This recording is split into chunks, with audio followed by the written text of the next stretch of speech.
Everyone, আমি টিনা। তো আজকে ছোট্ট একটি ব্লগ নিয়ে চলে আসলাম।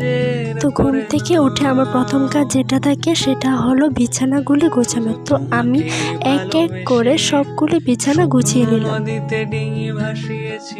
তো তারপরে চলে গেলাম আমি ব্রাশ করতে। ব্রাশ টাশ করে মুখ টুক ধুয়ে আমি ফ্রেশ হলাম। তারপরে আমি জল খেলাম। দেন আমি একটু হালকা করে টিফিন খেলাম। সকালে বেশি করে টিফিন খেলে আমি পরে ভাত খেতে পারি না, তাই জন্য আমি একটু হালকা টিফিন খেয়ে আমি একটু ঘরটা গোছালাম। ঘর গোছানো আমি সবগুলি ক্লিপ নিতে পারিনি, যতগুলি নিয়েছি আমি সেগুলি দিয়ে দিয়েছি। তো তারপর চলে যাই আমি রান্না করে। তো এখন তো সবাই জানো যে গ্যাসের অনেক ক্রাইসিস চলছে, গ্যাস ঠিকভাবে পাওয়া যাচ্ছে না। তো আমরা মাটির উনুনেই রান্না করি এখন। তারপর আমি ভাতের হাঁড়ি বসিয়ে চাল টাল ধুয়ে দিয়ে দিলাম। তারপর আমি এদিকে ডাল সেদ্ধ হতে বসিয়ে দিয়েছি।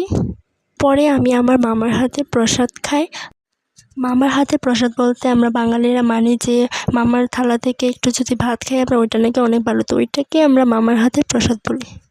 তারপর আমি রান্নাঘরে মাকে একটু হেল্প করে চলে আসলাম ঘর ঝাড়ু দিতে। ঘরটার ঝাড়ু দিয়ে আমি ঘর মুছে নিয়েছি। তো আমি আমার সব কাজ সেরে স্নান করতে চলে গেলাম। স্নান টান সেরে আমি আমার স্কিন কেয়ার করে নিলাম। তারপর চলে গেলাম আমি আমার দুপুরের ভাত খেতে। ভাত টাত খেয়ে আমি ঘুমিয়ে গিয়েছিলাম। ঘুম থেকে উঠে দেখি পুরো সন্ধ্যা হয়ে গেছে। তো আজকে সন্ধ্যার টিফিনে আমি নিমকি আর চানা চাট খেলাম।